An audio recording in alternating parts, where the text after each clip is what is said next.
काम क्यों कर रही हो? तुम तो अपने हाथों से खाना भी नहीं खा पा रही थी। तो इसको खाना किसने खिलाया आपको? आपने अपू दी? मैं कैसे खाना खिलाऊंगी? मैं तो बुद्धू हूँ क्या? मैं तो खुद ही नहीं खा पाती हूँ। मुझे तो अन्य ने खाना खिलाया।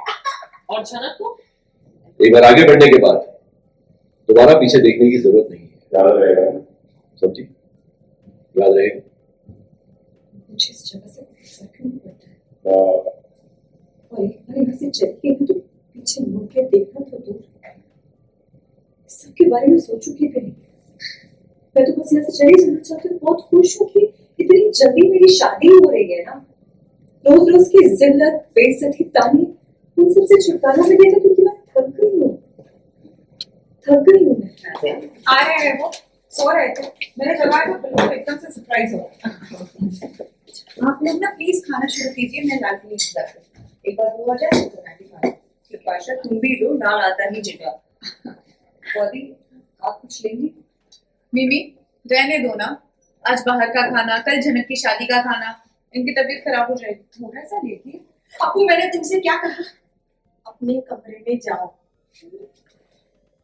मुझे माफ कीजिए शुभ, घर में सब लोग अच्छा खाना खा रहे हैं और घर की एक बच्ची जिसे खाना बहुत पसंद है, उसे कहा जा रहा है कि अगर खाना नहीं दिया तो पेट खराब हो जाएगा। मैं कोलकाता आई थी, उसी से पूरा परिवार मेरी शादी करवा रहा है। क्यों? अब क्या करूं मैं? पर जब छोटा लेकर आता है तो वो खाती है, तो वो हमेशा खाती है। मुझे बताइए गलती कहाँ हुई है?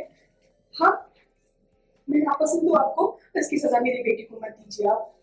मोदी आपका कुछ नहीं हुआ। बाकी अन्य नहीं आता तो पता नहीं क्या होता। फिर अन्य आ गया तो मुझे शांति मिली। अन्य ने दवाई लगा दी, फिर पट्टी लगा दिया, है ना? बाप रे! और झनक तो अपने हाथों से खा भी नहीं सकती थी। दी, इतनी भी चोट नहीं आई। क्यों कर रही हो? तुम तो अपने हाथों से खाना भी नहीं खा पा रही थी।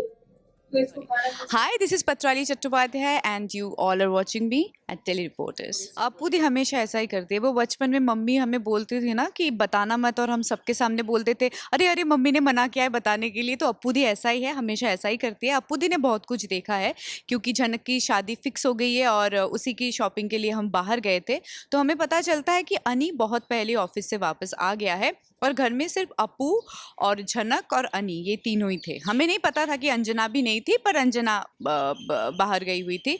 तो ऐसे में अनी ने बाहर से खाना ऑर्डर किया, दोनों ने एक दूसरे को खाना खिलाया। ये बहुत शॉकिंग है हमारे लिए।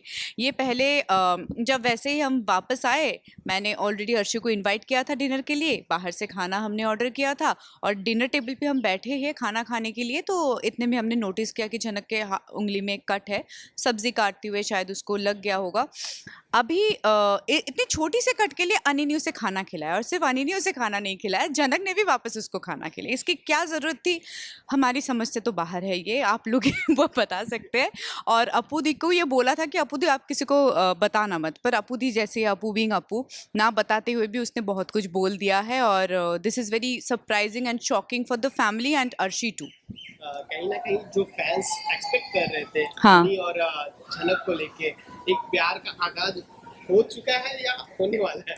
हो गया है, आई गेस बहुत पहले से ही हो गया है। बट झनक के मन में अनी को लेकर जो रेस्पेक्ट है, उसने एक्नॉलेज नहीं किया कि ये रेस्पेक्ट कैसे प्यार में ये ट्रांसफॉर्म हो गया। और अनी के मन में इसको लेकर जो कंसर्न है, जो केयर है कि अकेली लड़की है, उसने जैसे सोचा था ना परिवार में लेके आएगा और सब टेक केयर करेंगे, वैसे हुआ नहीं।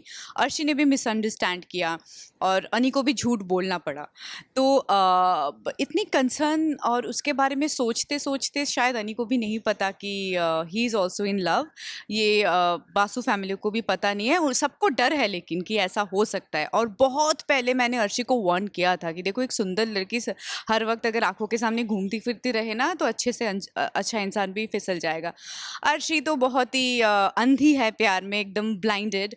तो उसको समझ नहीं आया, शायद अभी उसको समझ आ रहा है कि मतलब उसको पता चल रहा है कि अनी इज़ टू मच इनटू झनक, झनक के बारे में हर टाइम वो सोचता रहता है। तो दोनों तरफ शायद प्यार है, बट दोनों में से किसी ने वो एक्नॉलेज नहीं किया। ना झनक ने किया, झनक तो डर के मारे वो कर भी नहीं पा रही है, और अनी भी ऐसा है कि he is engage to Arshi, तो वो भी शायद एक्नॉलेज नहीं। पर हाँ, ऑडियंस जो चाहता है वो छोटे छोटे ऐसे moments thanks to the makers वो देने की कोशिश कर रहे हैं। जैसे कि ये खाना खिलाने का एक सीन है जो कि हमारे लिए शॉकिंग है, बट आई एम होपफुल कि ऑडियंस को बहुत पसंद आएगा।